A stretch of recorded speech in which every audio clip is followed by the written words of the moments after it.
workshop at 9:30.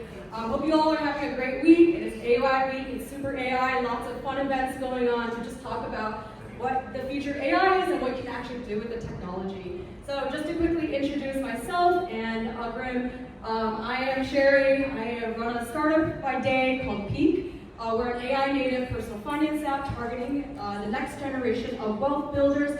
So think of Mint.com, but LLM native, focused on behavioral insights that actually help you save. And then on the side, what I do with Grim is we have a coding workshop that we teach called Code with AI that we've been doing in Singapore for the last 9 months. I think there are quite a few people who've actually done this course that are here, so thank you so much for coming. And we'll be giving you a bit of a snippet of what we do in that class today for the next hour. I'm Agrim. I'm the CTO for Neum AI. Neum is the spell check for electronics manufacturing and hardware design.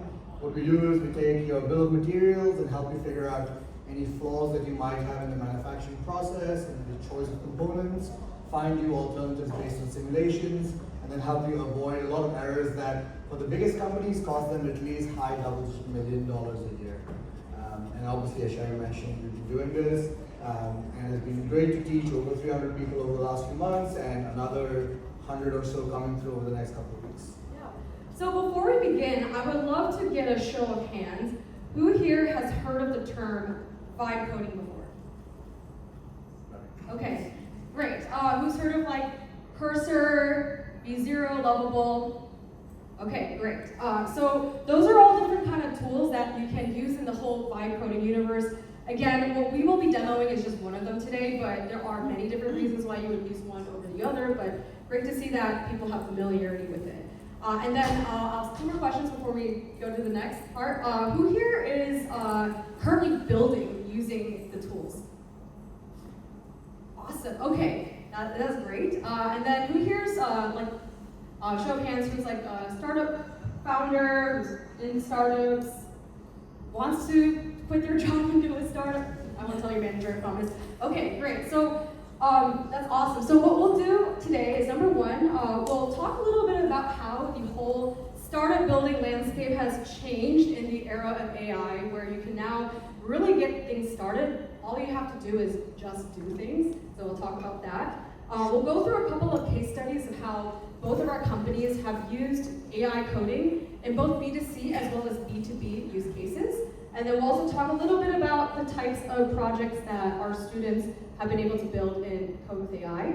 And then we'll spend the most of the time actually doing a live demo. We're going to build a full stack app in the next 40 minutes live and show you what that's going to look like. For those who came to our class, some of this might actually still be new because the technology really truly changes all the time. So some of this will be new.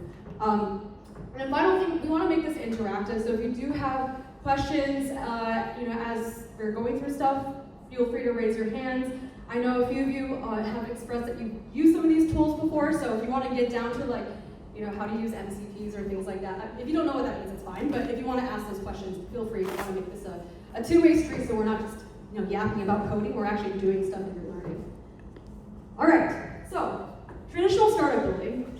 You think of, hey, if you're a non-technical founder, like someone like myself, you have to go and find somebody who's technical to build a startup with you, right? I think a lot of accelerators, for a while, had to require like a non-technical and a technical person to get started.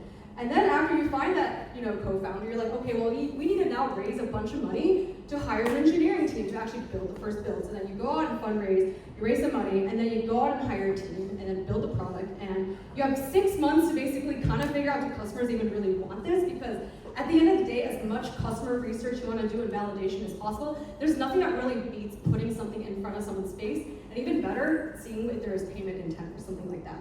So that is what building a startup used to feel like. You have to do all of this before you can get something that is a validatable prototype or product in front of the users. Now, in today's world, there are so many people that are just getting started, even if they don't have a coding background. There's like plethora of like solopreneurs on Twitter who are saying, look, I just learned how to vibe code 4 months ago. I'm making $30K a month with this tool that I'm building. And the funny thing is they're just sharing how they're learning some of these things on the fly, like indexing a database. That like engineers, I can't believe you didn't know that at first, but you're kind of learning what is commercially applicable at each moment in time, and you really just can get started using AI coding, building real products, putting it in front of users, using social platforms or your existing network to do real validation, collecting money and being like, this is a real business here. So there's no more this like imaginary, interview where you have people like try to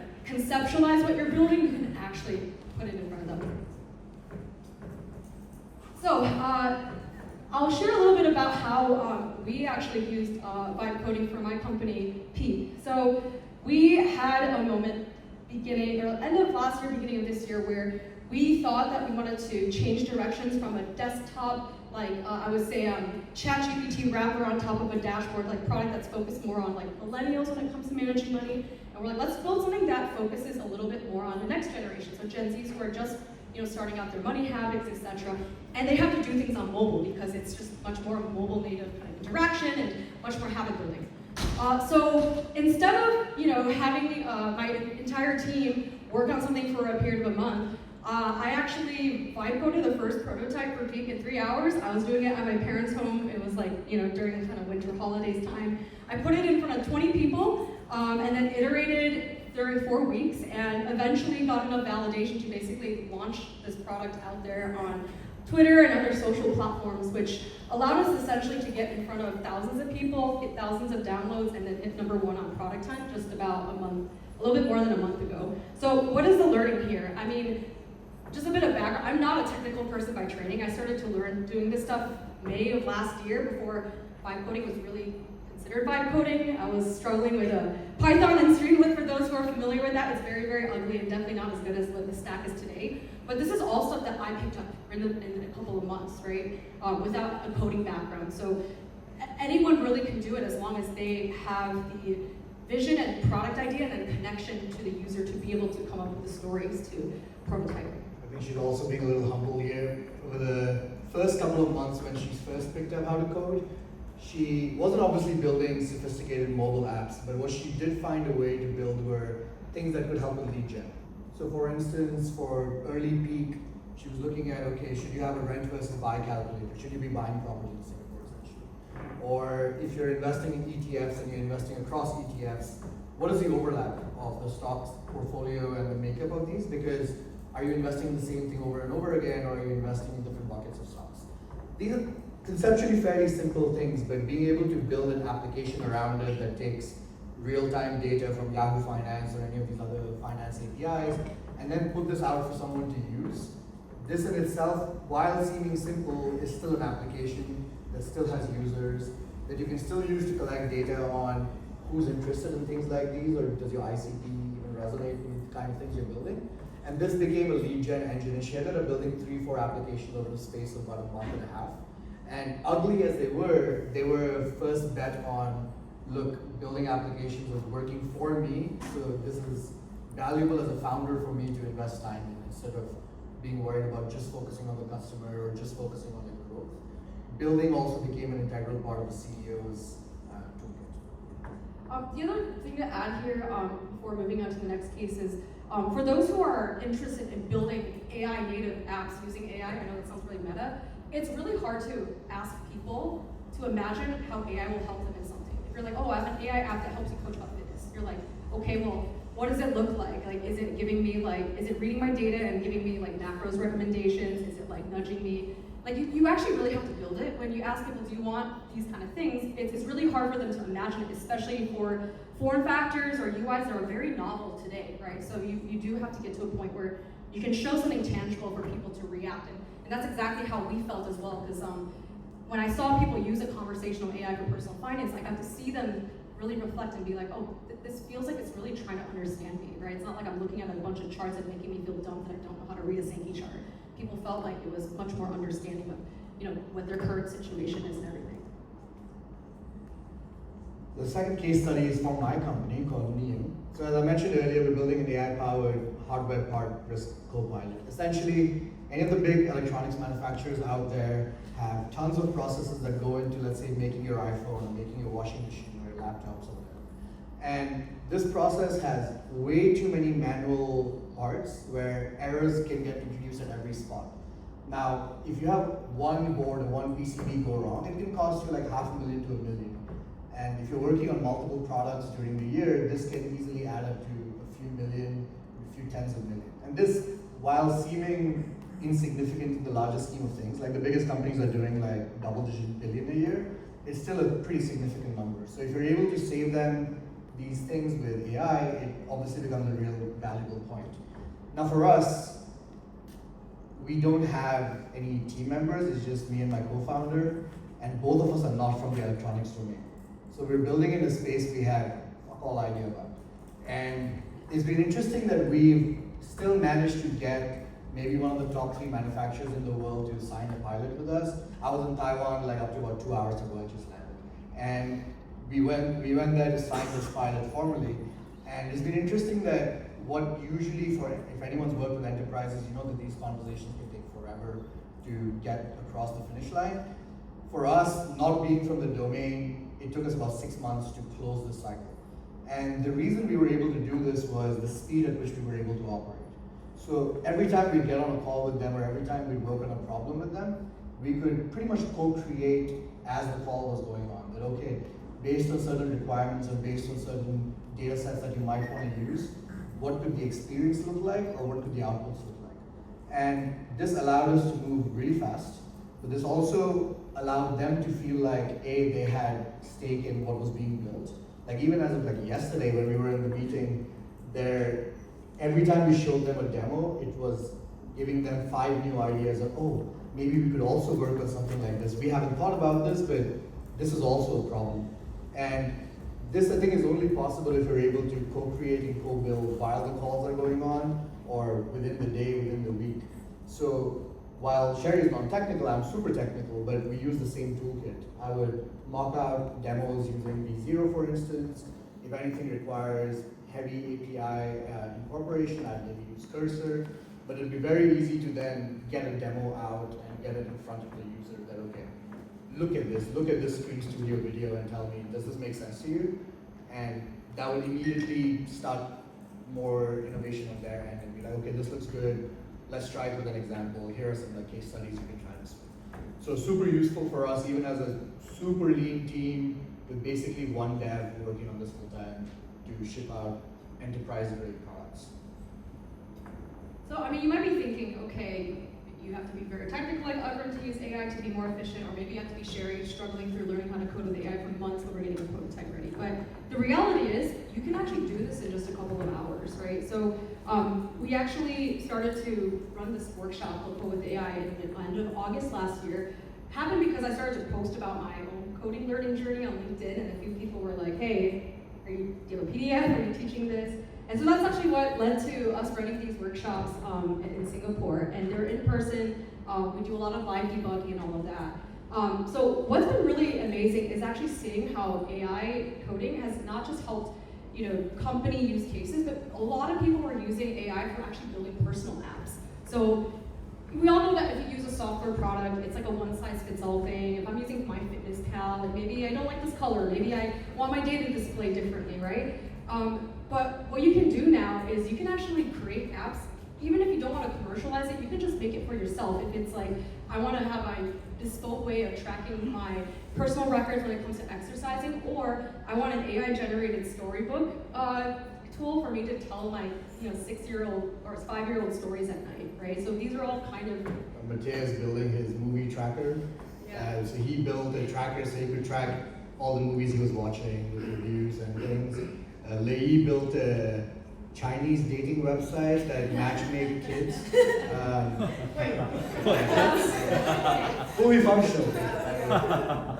So I think like someone who attended a class built a child tracker, because they were one of those like tiger moms who were like, I want to keep track of where my kid is going. I mean, personal apps, right? I mean, it's for your own use. And what's incredible also is some people have actually already started to monetize what they're working on as well. So Ugrim's personal fitness trainer, EJ. So he was like mega non-technical. Like he had to like wipe the dust off his laptop when he came to the class. He was using this like Surface Pro, nothing installed or anything.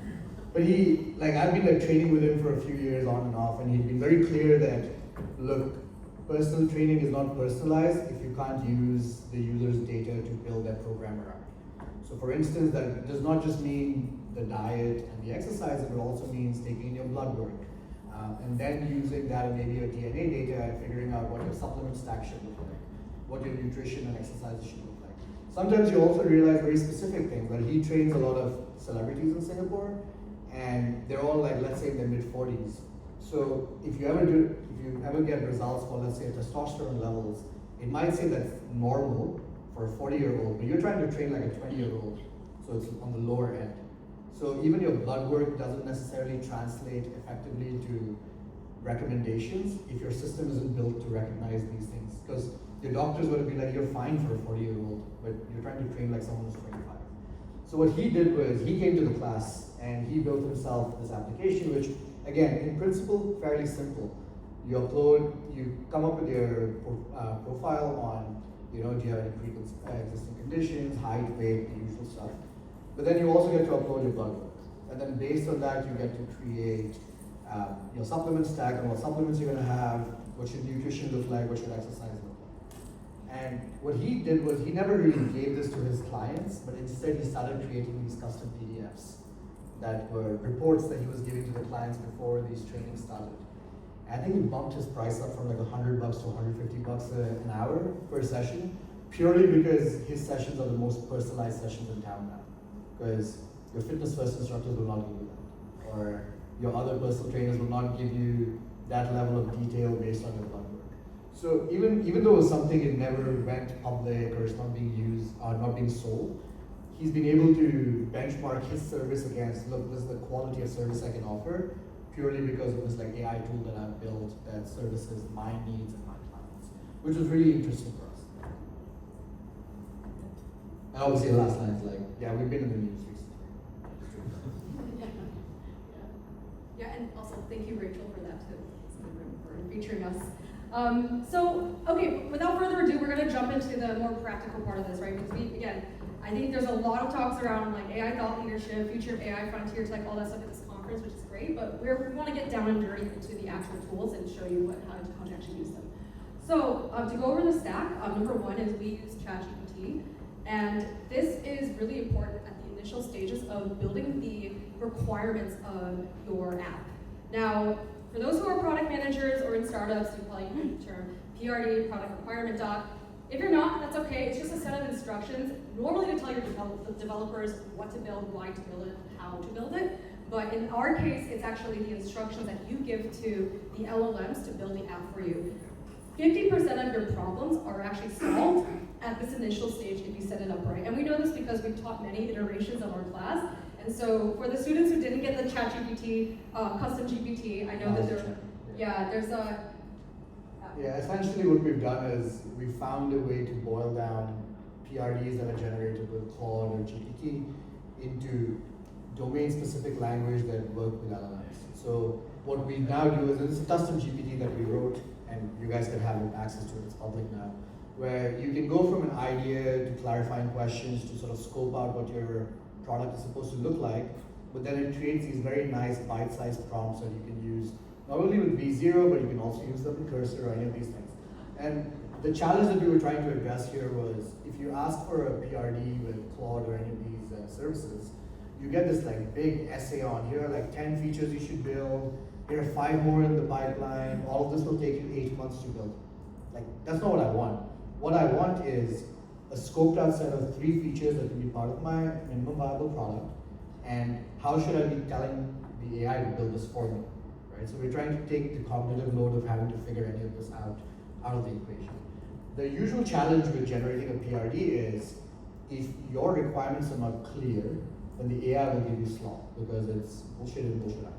So what you want to do is get the AI to prompt you to answer more questions about your problem. So what we do is preemptively, based on whatever you ask, trigger 4 or 5 more questions to get deeper about maybe the kind of user you want to build this for, or what's the scope of the product that you're building, because then there's a finite sample space of operations for the LLM to think about. So that's the thinking behind this. Let me show you an example of this. So the next step is V0. So this is a tool that is created by a company called Vercel, And V0 has gone from, essentially it's like a Figma for full stack apps. Initially it was really great for generative UI look and feel, but in the last couple of months the team has done a tremendous job of actually allowing much more full functionality to actually be built within the browser. You can actually create backends, you can call APIs like to Gemini, ChatGPT, without doing any environment installation on your computer, without using command line. And for those who tried learning how to code and doing all of that, know that it's one of the most unintuitive things to learn when you're non-technical and going to coding. So this really allows you to go from zero to building like very, very quickly. The next two tools are supabase. So this is an instant backend that you can create in the cloud. You can also use this for authentication. So for those who are like, I want to build an app where users can sign in and log their fitness data and save it and not be able to see other people's fitness data because I don't want that. That's all handleable with the supabase, and you can get that started really quickly within templates within V0, which we will show you how that works. And then finally, you can use Gemini or any LLM to connect as an API to the apps that you're building. So let's say, using the example of what EJ has, right? You want to use LLMs to like do recommendations based on blood work. That's actually how you can bring AI into your app. This is very different than just like using it in a browser when you're using it for therapy or whatever reason. You use LLMs. The reason why we use Gemini here in this example, along with these other tools, is there are generous free tiers. So if you wanted to get started today using this, you do not have to pay a cent. And that's kind of our thinking as well, that you want to test these out and then see how you feel, see if it's useful, and then only get to the paid level, like what Agram's doing when you're like, hey, I really want to use this regularly. And like, it's not that free means it's substandard. Like the Gemini models, especially the pro models, are maybe some of the smartest models out there right now. So and you can call these models for free, which means the quality of the output in your applications doesn't need to be substandard. Same with Supabase. For the technical people in the room, Supabase is a Postgres wrapper essentially. So if you have like a hardcore database guy on your team, he can also use this and run SQL commands without any problems. But it also makes it easy for people who are non-technical to understand what is going on when they're setting up their database or using LLM tools to help set up their database. Yeah, the other reason why we like this set of tools, as Agra mentioned, is unlike no-code tools where you would, let's say Bubble or something else, where like you would need to find engineers who know how to use it after you prototype, like you're sharing the same language here, right? Most of these work really well with React, which is basically the common language for most full-stack apps today. So you wouldn't have any issues if, let's say, you're a non-technical founder, you want to pull together a prototype test with your customers, but at some point you want to hire somebody to develop this more out. You can pass the code to them in GitHub, and that's not an issue. Right, and we've seen this with like people who are using, let's say, Bubble or any of these like stacks that are locked. Your struggle then becomes looking for an expert on that stack. And if they don't know how to use the integration of Bubble or any of these tools, then you're kind of stuck. But the output for the tools here is actual code. So even if you aren't familiar with the stack, if you can read code, if you're a computer engineer of any kind, you should be able to get familiar with the stack very quickly. And that's the intent, that like you work in the language the developers work in, and this becomes a shared way for the non-technical and technical boundaries to work. All right, let's go into you can just do things, as Sam Altman says. So that's exactly what we're gonna do right now. We're gonna build an app together live. What should we build? Yeah. Let's see. Let's do a fitness tracking app, I guess. Okay, since we were talking about it so much, yeah. Yeah, okay, so let's do that. So the first thing we want to do is obviously come up with the... Can you make it bigger? Yeah, Can everyone see this in the back? Right. Okay, great. I mean, we have TVs as well. Okay. But Sherry, I have a quick question. Yes. Something I've been curious about is how do you use like APIs, like for live data? Yeah. We're If that's something we could. no, of course. So the process stays the same. We'll show you how to add like the AI APIs to start. But the process is exactly the same because all V0 or Cursor or any of these tools need is a way to show the API endpoint and you to add the key. Right? We'll show you an example of how this looks like when we add AI, but the process is substitutable for any API. So when Matthias is building his movie recommender, or you're pulling data from a movie database, it exists, you can use an API. But again, we'll follow through. Oh, I have sorry, just another question. Where is like all the data stored? Is it like Airtable or like?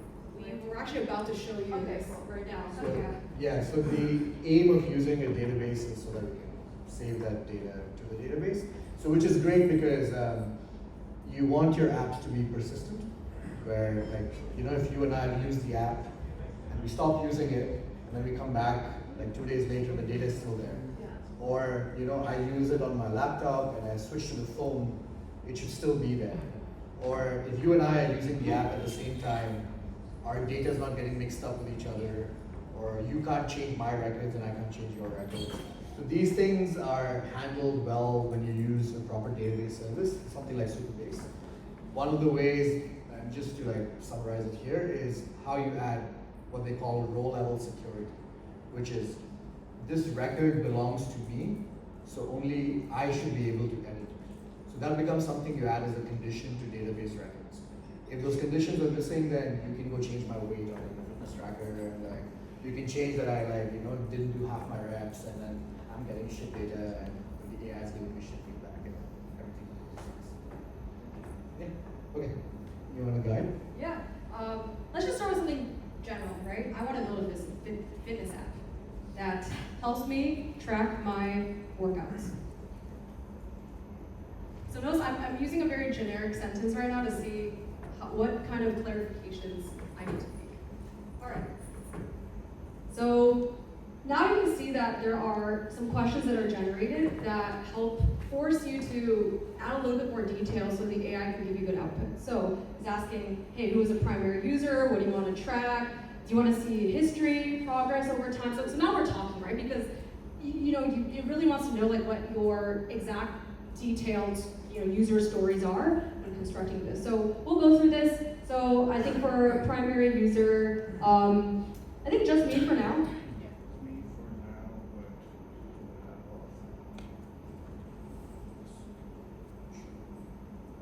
Okay. Let me track the type of exercise and then duration, just for simplicity.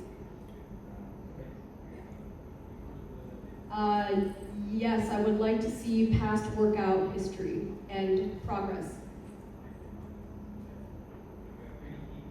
No other features for now. There's timers, remind me, these are all things that can be added later. Let's just keep things simple. Yes, I do want to store this online on Superbase to Charlotte's question, like how do you make sure you store stuff, it doesn't get lost. Or it's not just in like a CSV in my computer. So then what it's going to do is generate a clean PRD to start. So think of this as the next step where it confirms back to you in detail around what you're trying to build. Yeah, so now you can see that it says, okay, we have a core app goal, the essential features, and now you start coming into the meat of what you should be feeding the AI. So first thing that AI wants is context, right? Like if the AI does not understand the app that you're building, then if you just keep telling it to build features, it's going to build features in isolation. So you always need something that sort of ties everything together. So in this case is the project context primer, as we call it, which is that, this is the stack that we're using, users can do certain things, workout data stored somewhere else, so on and so forth. And then what we do is we have a way of creating atomic prompts. So there are certain things that we should be able to do when we use this application, right? We should be able to add a workout, we should be able to, so this was the RLS policies that Charlotte was asking about. That, level security. That, users can only insert their own records, or users can only change their own records. View workout history, view progress summary, user authentication, supabase summary, right? So this gives us like an initial list of both features and scope for our application. And this is much tighter than I want to build a fitness app that helps me track my workouts, because that is super open-ended with no real scope of what exactly is this app supposed to be doing. So this is where like writing a PRD like this becomes essential. So what we're going to do now is we're just going to roll with it and paste this into V0. What we can do is either use V0 directly, or you can use a starter template. Starter templates make life easy because they can bundle authentication and setting up a database right from the get-go. So you don't have to worry about doing these things later down the line. So we'll use that, where I'll start a starter with supabase. It's going to ask me to install supabase. Okay. Set something up for me. Sure, I'll just call it. That's fine. Our aim is to get as far as we can without writing a single letter of code. So what we're doing now is, okay, database has been created, done, redirecting back. So just to explain like how V0 works, what you have on the left-hand side is the chat window. So think of this as your agent or LLM that you are talking to when instructing it what to build, clarifying things, etc. On the right-hand side, what you'll be able to see with V0 is both a preview of what you're working on. As you can see, we just clicked a few buttons and boom, we have authentication. And then if you click on code, this is actually all the code that is written. And again, we didn't write a single line of this, we just used a template that was listed on V0 because authentication is a very common thing that most people want to set up. And then you have all the code written out here in the different folders and files. The great thing is if I try to sign up, let's say I try to sign up with a random account. If I do go to my email, I should see a sign up email here, which means authentication is actually working because it's all connected out of the box, right? You can do this today, yeah. So like it took like all of a minute to do That this. used to take us like a Right? week to do. So, Yeah. so now that I have this set up, if I go and like log in again, if I sign up, oh sorry, I'd already signed up, log in.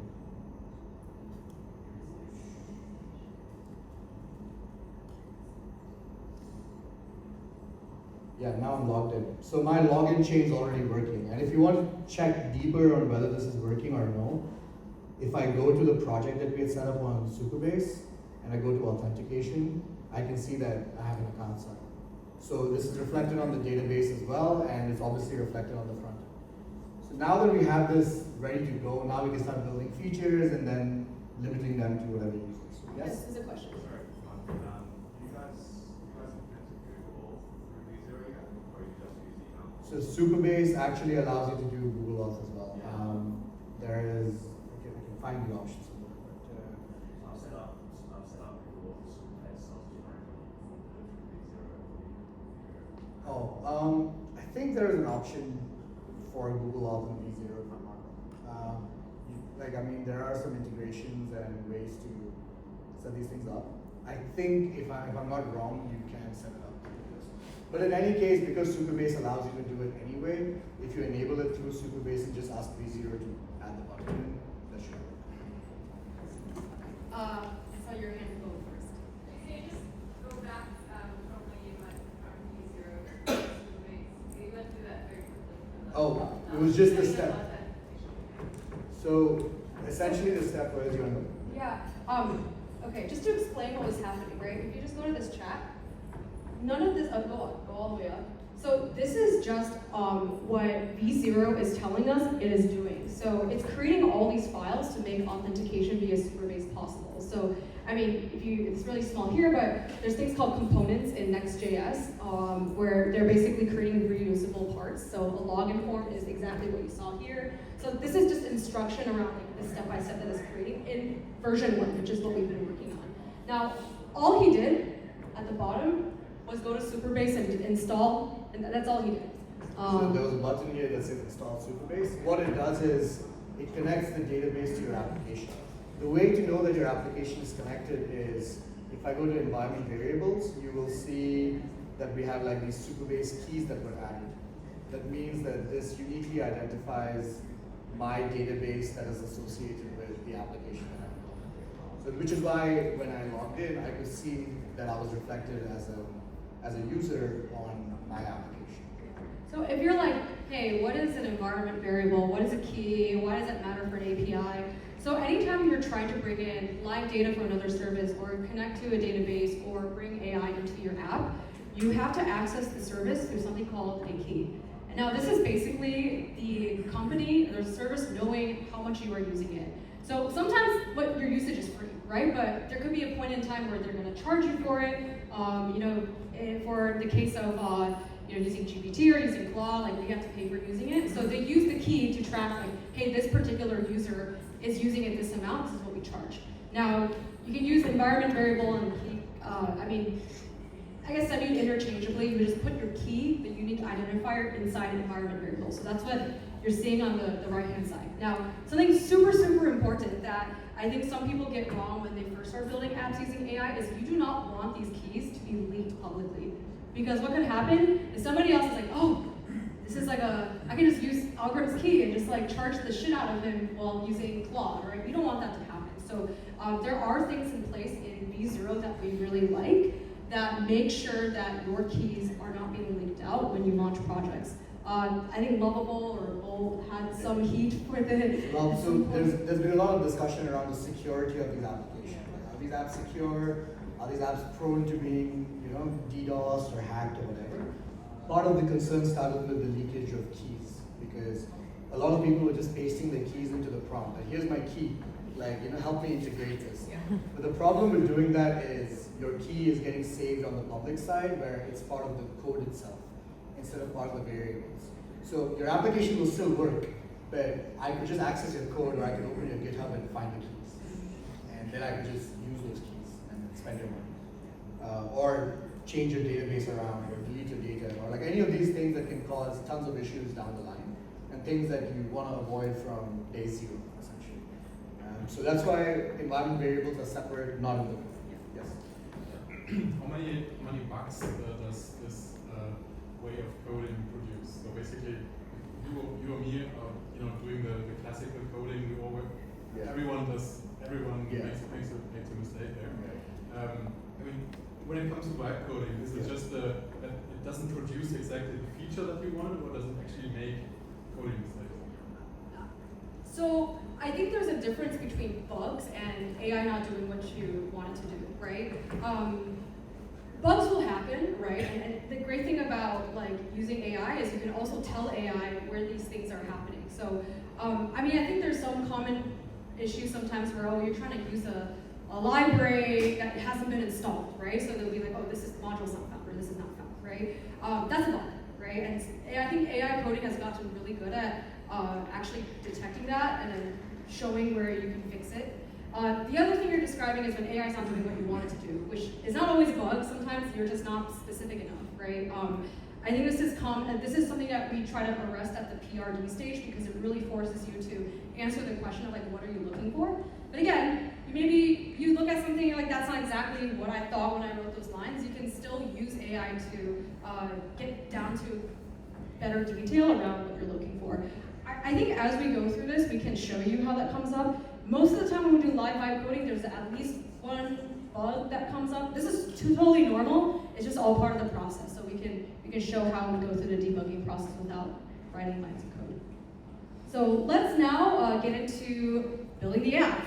So one thing that's important when you're using AI to code is to make sure that the context is something that is very usable. Now, think of talking to AI like you're talking to a human. If you're telling somebody to buy 20 things at the groceries without using a list and you're like, hey, go and just buy it, they probably will forget, right? Human brain processes, I think, 7 things in memory. So think of AI as having kind of a working memory as well, and you want to make sure you have a well-scoped out prompt when talking to it. So instead of putting in the entirety of all the features that was created in the chat GPT custom prompt, we're gonna put it in one by one and just bake it along the way. I took 2 features, but it's still okay.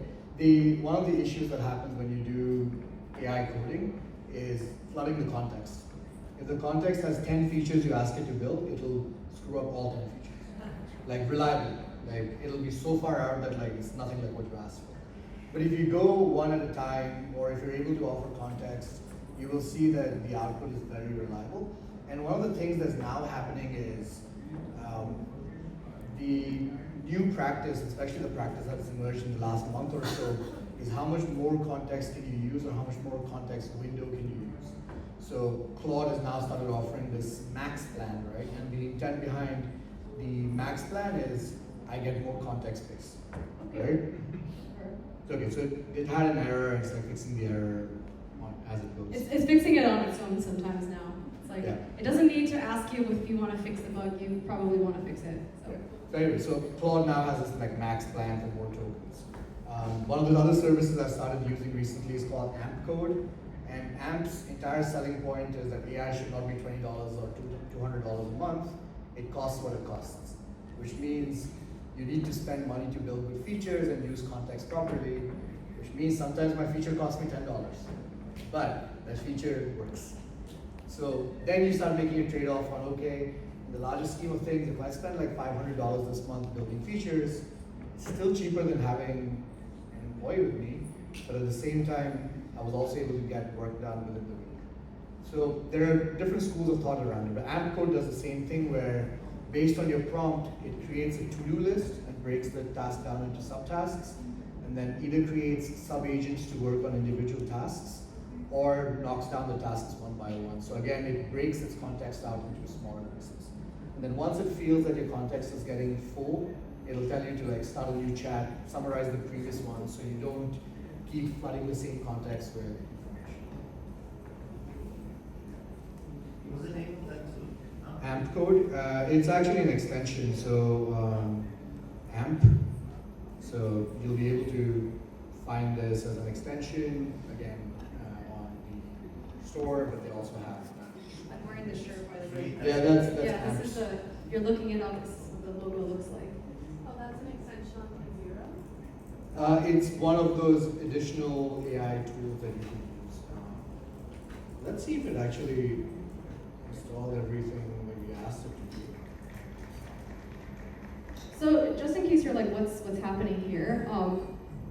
We've basically created actually go back. So another reason why I want to do things step by step is version control is a lot easier. So now you can see we went from V1, which was just authentication, into version 2, which is the 2 prompts on the features that we've given it. So what we've added is basically the first, I guess, home page. So you can actually see there's a add workout function, and I believe also there's some tables that you can actually create as well. So let's just give this a try to see if it's working. So you always want to go step by step because you want to test code step by step as well. So if you were to like, just full send it and put in like 10 features at once and a bunch of ship breaks, it becomes really hard to figure out like what exactly is happening. So you want to test out each interaction at each stage. So we're gonna add bench press, 30 minutes, and see what happens. Okay, great. So now we can see that, I think there's a different time zone here, but bench press workout was added for today. And if it's all working, then... If we go back to our database, we now have a workouts table. We did not previously have anything in this database, right? And in the workouts table, the workout has been recorded. And that's mapped to my user ID. So now we have a live database running that's recording my workouts.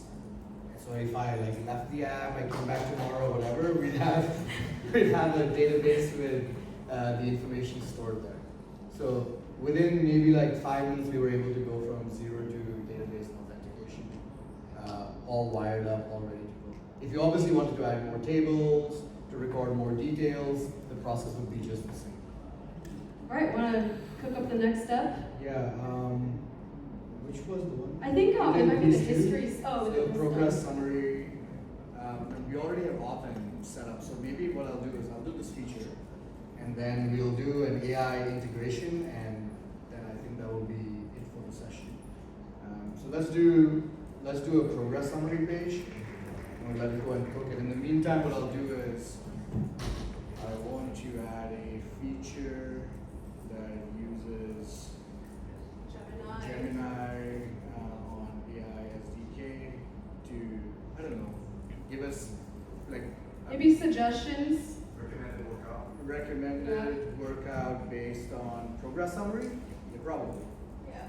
Summary, or we actually have a workout history, right? Like, or workout history.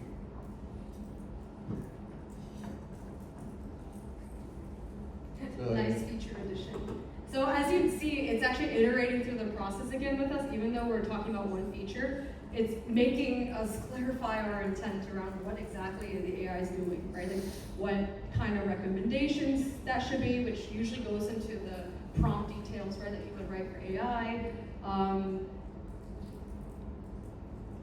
Yeah, what is it triggers? Like where in the app do you see this button, right? Is it like after you logged 5 workouts? Is it like a chronological thing where you finish a week and then you can press a button? So again, when you just say I want AI to recommend me stuff, I mean AI doesn't really know what your intent is, but if your intent is like I want at a certain weekly cadence or whatever to review what I've done and then get recommendations, that's the step that you have to clarify here.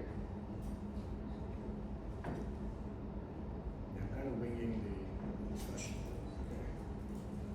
Okay.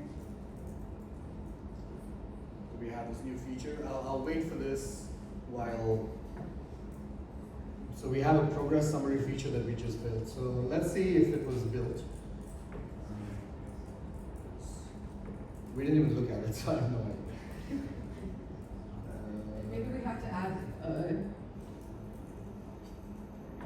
So okay, so now we have a progress summary section, where we have total time, total workout this week, this month, your most practiced bench press, because that's the only exercise we logged. You practice one different type. So this section got built with the last prompt. Again, we weren't even looking at the screen. This was just happening, but it was using the data from the database to populate sections of the page. So again, if you have data, you have very creative ways to now think about how you want to visualize this or present this to your user, because some ways might be better than others. Now let's try to do this AI feature as well. It even give us a prompt. What I'm going to do is I'm going to take this out of here, paste it in. I'm going to make some slight modifications. Let's see, the Gemini response. Well, there's even a Gemini prompt. I think that's okay. Oops. What I'll do is I'll just say use AI SDK, which is the Vercel thing. What I can do is I will give I'll tell them which model to use. So use Gemini 2.5 Flash. There's a fast model. It's always good to specify what model you want to use.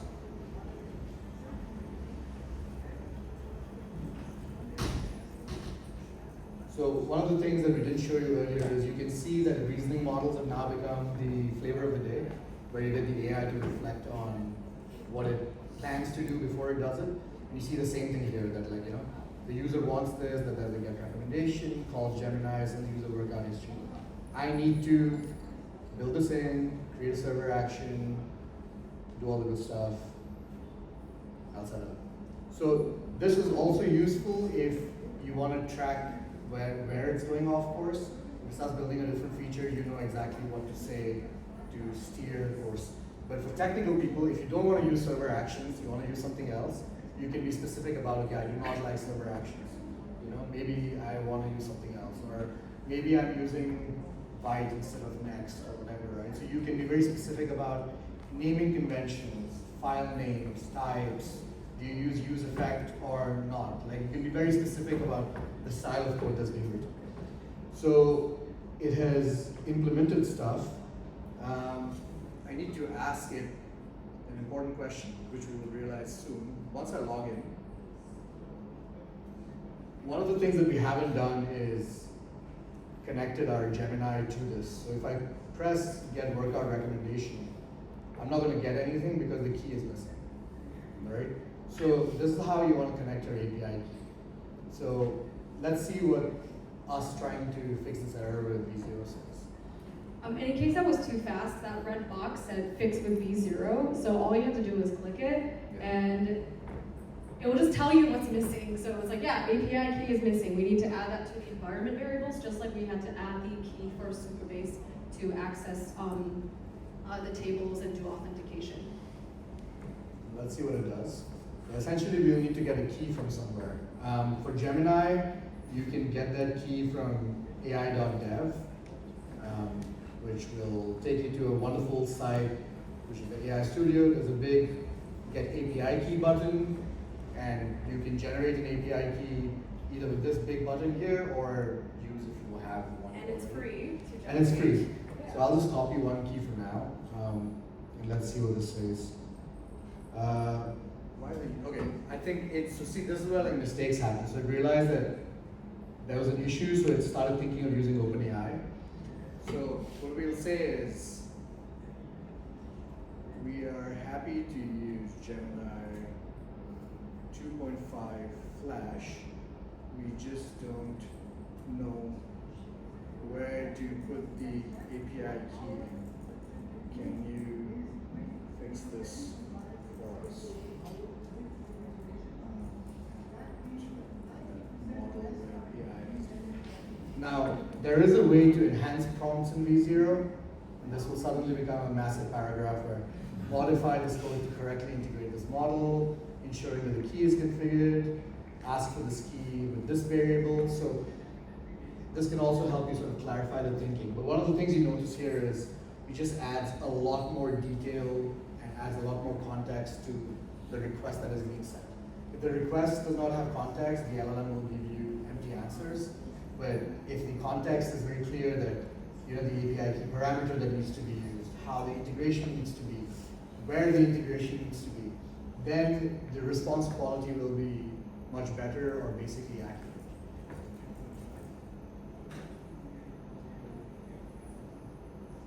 So we'll see what it cooks up. I think at this step we should be okay. Yes. Is there a reason you prefer V0 over Replit?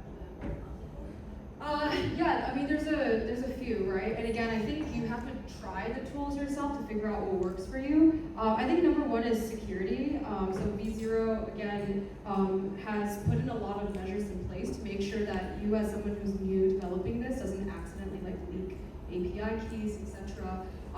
Again, I think Lovable and Replit have been improving on those kind of things, but something again that like you want to keep in mind that like when you're just starting out, you don't know what you don't know, and having these kind of watch-outs in place, I think is quite important in the beginning. Second reason is, at least for me personally, it's flexibility. When I actually used a bit of Replit when I got started, just to try it out, I had to try to create a poker simulator to like use AI to practice, whatever. What I found with Replit is that it was quite constrained in the types of front-end libraries that can be used. So just so you know, V0 runs on basically Next.js, which is the predominant, I would say, language that a lot of modern day full stack app developers are using. I like the look and feel a lot more. A lot of websites that you see will have kind of similar components. So other tools might have different libraries or different looks and feels that they kind of prefer, and you have to work within those types of constraints. I think also one of the things to consider is what are the stacks that LLMs are most familiar with? Because if the LLM has a lot more knowledge about using certain stacks over the other, then the quality of outputs will also be better. And Next.js just has a lot more documentation about it online compared to other stacks, which helps. But with Vercel, what they've done is they've also made their own language model that focuses on writing better Next.js code, which you can either add to Cursor or through V0, which also helps.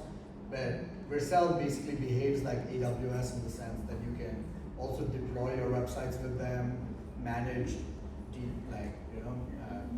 DDoS attacks. You can do all the cool stuff that you would want to do when you're managing a hosted website.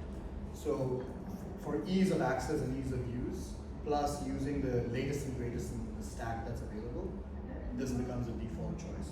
It's not that you can't use Replit. You can use Replit for nice, like if you're doing Python-based applications, I'd probably use Replit for that. If you're building landing pages, maybe Lovable is great for that because they really honed in on the landing page kind of segment. But for application with like certain features and more technical implementations, I would probably lean towards V0 first. So just to wrap this up, so we obviously asked it to tell us where to add the key. So what it does was, it told me I need to integrate the key. So I'll press plus, I paste my key in, save it. And now if I go and log in, and so we can now try this workout recommendation stuff. And let's see what it comes up with. Hopefully it'll come up with something. Okay, cool. So now we have a workout plan that's coming from AI, right? And because we were doing bench press earlier, it's kind of leaning on using bench press and building exercises on top of it. Now, obviously this can be different. You can change your prompt, you can ask it to evolve the prompt in a particular direction. You can change what kind of outputs you want, but the takeaway here is that integrating AI was fairly straightforward in our application, where it's not just creating another chat GPT for you, but it can leverage the data that is stored in your own database or for your users, and then use that as context to give feedback, suggestions, outputs. So that means that the AI can be tailored to the kind of content you want to create or the apps that you want. So in this case, if you want to give a system prompt, Yeah. is it done just like over here, or do we go back to the code with AI prompt forge and then create a prompt? Oh, for this, you can ask it to. So you can do one of two things. One is you can just find out what the current prompt here is, or in prompt forge, or you can just give it the amendment straight up that based on the output that you see, I would like for this to be this big. What do you want to change this? We tried No, I'm just trying to understand if I need to get access to the system prompt, either side. what they are using, and then how do we change it? Either side. Yeah. And if you're ever like, hey, there's a bunch of files, I don't know code, like where do I find this? You can just ask.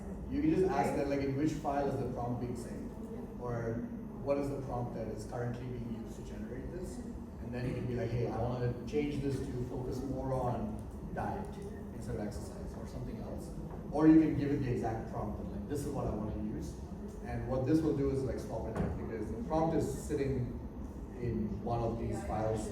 I think was it AI actions? I don't even know which file it's in. Right? I think it's in AI actions. Yeah, so this is the prompt, right? So you are a professional fitness coach. Based on the workout history and progress, recommend a workout plan. Be specific, realistic, and consider the levels and preferences. Here is where you can see that it's taking in the data that the user uploaded. So workout data, average workout duration, exercise stats. This could have been the user's bio, for instance. Like we didn't take a user bio in this case, but maybe you got the user to upload their BMI or age, weight, pre-existing conditions, any of those things. And that would just offer more context to what the AI recommendation would look like. And does it also provide you a query it's using, or the data sources it's using that this recommendation from? Yeah, so like it's using your uploaded workouts, right? No, but the recommendation, for example, if it's asking me to do bench press and certain Yeah. then do we get to see where the data, like what kind of query Gemini is using on its end Yeah. to generate that recommendation? I think you're wondering like how does the LLM have this knowledge base, right? I mean, basically, I mean that's the secret sauce of like what OpenAI, all these guys are building. They have like tons of ways that they're basically building a knowledge base of the entire internet. So we don't know, I mean, the exact things that they're being trained on, right? Just like if you generate image gen, there's probably a whole bunch of stuff in the back. Now, if you're very specific about, hey, I want recommendations based on this school of thought around, I don't know, fitness and longevity, or maybe you're like really Brian Johnson filled or whatever, right? You can actually be very specific and add that in there if that's the knowledge base you want to draw on. Otherwise, it's going to rely on whatever, I mean, these models have trained their data on. But one of the things you can definitely do is ask it to specify the sources. So it can tell you, okay, I'm drawing this information from this school of thought, or these guys usually talk about, like Chris Bumstead says that you need to do like, you know, low reps, high weights, because that's what he does for like Mr. Olympia. Like, you can always ask it to give you sources, but if you really want to get into the weeds of it, if you use Gemini, for instance, one of the things you can do in Gemini is grounding with Google search, which means that the outputs are grounded with real results. So instead of just giving you an answer, it can tell you, I got this answer from this link. So there are ways to add layers to it. Same with like, right now temperature is 1. This means creativity. So if I need really sharp mathematical accuracy kind of answers, this number should be a 0. But if I need creative answers of like, I'm building a generator for resignation letters, or I'm doing something that requires more flair, this number can be like 0.7 to 1 or in that range. And you get like some, leniency with the kind of answers. So this is also resulting consummation. Sorry? Yeah, so that's why I said about creativity. So for more accurate stuff, you want to know. So we've been told by the team that we actually have to wrap up So the we have session. last couple of things just really quick. that we always talk about. First is version control. So if you're building cool things like these, if you can't share your code with other people, this is kind of pointless. So what V0 allows you to do is set up a GitHub repository. GitHub is the Dropbox of code. Allows you to save different versions over time. So it's good practice to do this with every version that you're creating. So in this case, we obviously did it at the end, but everything's working, so it's fine. So I'll create a repository. What this does is it puts my code up on GitHub. So now if I need to pass this code to another engineer, I can just give them the link to the repository, and that's it. They can download the code and they can use it as they would with any other code online. So this has been set up. Now, the last step in all of this is, what good is an application if your friends can't use it, right? So you want to publish the application. So in this case, there's a very nice publish button to deploy to production. And once this deployment is done, there'll be a public link, and you can pass that link around to people, and that's your application. AI-enabled, workout, helper, recommender, whatever this is. And I think we did that in just under 40 minutes with questions as well. So this is something that you can get started with actually today without writing a single line of code, and even actually having to understand the code by itself. You can just ask it questions and figure out and iterate along this way. So it's a really, really cool time to be a builder. Like if you just have an idea, you have persistent, you have a user you care about solving a problem for, whether it's yourself, your existing clients, or someone else, like just do things and just get started. So thank you all so much for joining the session. We will be around afterwards. Outside, and answer more questions. If you want to, find out more or like get a more in-depth session, we do run these classes usually once or twice a month. You can come talk to us. If you can't find us, you can find me on LinkedIn and Twitter. I'm Sherry Jang. I think you should be able to find me. And this is Agam Singh. Reach out. We're super, super excited to bring the next, hopefully like thousands and thousands of people into code and building cool shit for the world. Let's do it. And the final part, this is a link. Yeah, if you want to, We have a public link for the application. Yeah, if you want to. So this is how you can share your application, whatever you build, with the people you want using your application. So thank you so much for your time. Thank you. And,